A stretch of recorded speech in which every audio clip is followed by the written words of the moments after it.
Hi, folks. It's Friday afternoon. It's, I guess, the beginning of Memorial Day weekend. So I hope you're either where you're already going to be or decided to go tomorrow and not fight the traffic tonight. But anyway, I did two videos for the last two chapters of this first section of the book, which we're finishing up this week. I thought I wanted to say something about chapters 1, 2, and 3. Quickly, chapter 1 is interesting, nice little intro. Chapter 2 is critical, really important. I just want to say, read it carefully, especially beginning with moral treatment, up to where they start talking about the association in schools. I think the history is really important. And as always, I like for people to think about at what point did OT begin to be confused with PT. I think it's interesting on the top of page 11, the left-hand column, it reads, after the publication of Pinnell's work in 1801, which is really the beginning of evidence-based practice, which is something that really came out much, much later. Evidence-based practice as a thing in OT. So keep that in mind, that without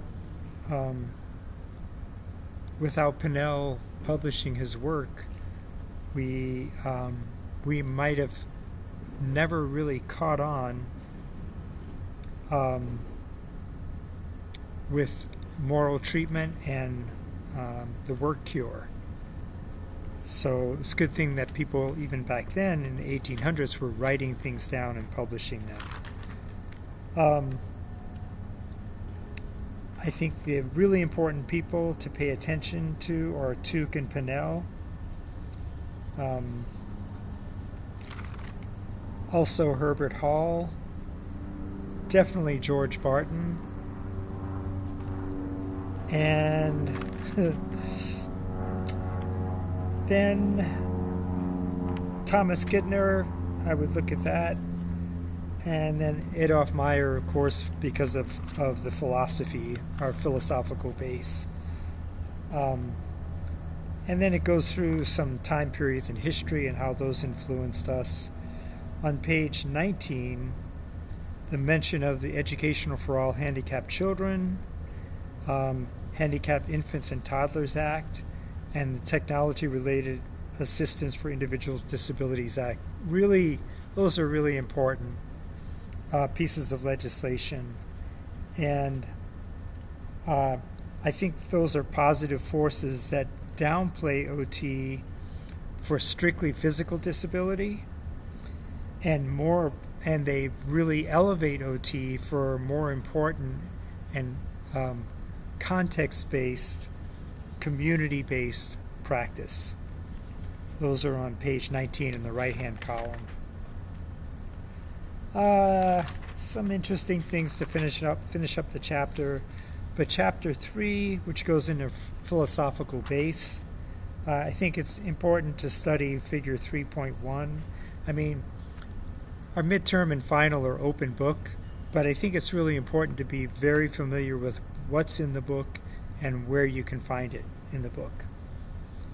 I think reading about philosophy, you start thinking about reductionistic practice, and again, how OT moved from such a holistic base in the work cure and in moral treatment to the more reductionistic approaches like hand therapy. Now, hand therapy is a specialty. It's really important. OTs make great hand therapists, but it's completely biomechanical, and which is my area of practice. I love it, but it is restricted and very reductionistic. So I think kind of interesting to read about on page 28, occupational therapy classification of occupations, because the way we classify occupations is something we think about every time we plan treatment and try to try to make adjustments to grade activities and adapt activities. Box 3.3 on page 29 is really important about occupation as means and occupation as end. So I would really study that and read about that figure. Box 3.3.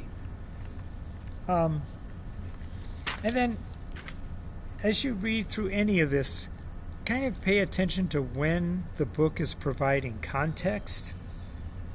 For example, on page 30, it talks about the client, family, and significant others as active participants.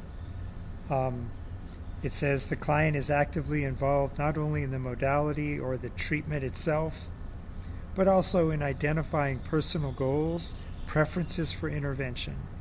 This allows the practitioner to understand the individual's idea of what constitutes quality of life. And all of that is really talking about context. Remember, over and over, context is what makes OT different.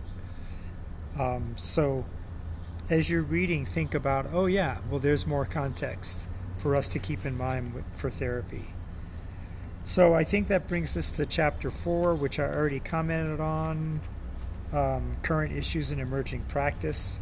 If I didn't comment on that, it's pretty straightforward, and I think I would, just read through the chapter. Keep one thing in mind on page 36, talks about technology and assistive devices, and developing and consulting. I think it's important to realize that assistive technology, especially in our own Assistive Technology Resource Center, there's a whole new level of intervention called system level assessment intervention, and that's where, as an OT, you would be working with systems like Marla Roll up in ATRC works across the university campus implementing accessibility through systems like Canvas. So she ensures that people that develop the technology to provide course platforms to develop those in a way that screen readers work, and different adaptations for web-based learning are all present in that platform. And that's system level intervention. Okay, that's all I'm going to say. This went on a little long. Hope you have a good weekend, and I'll be in touch next week. Make sure you keep checking the website. Bye-bye.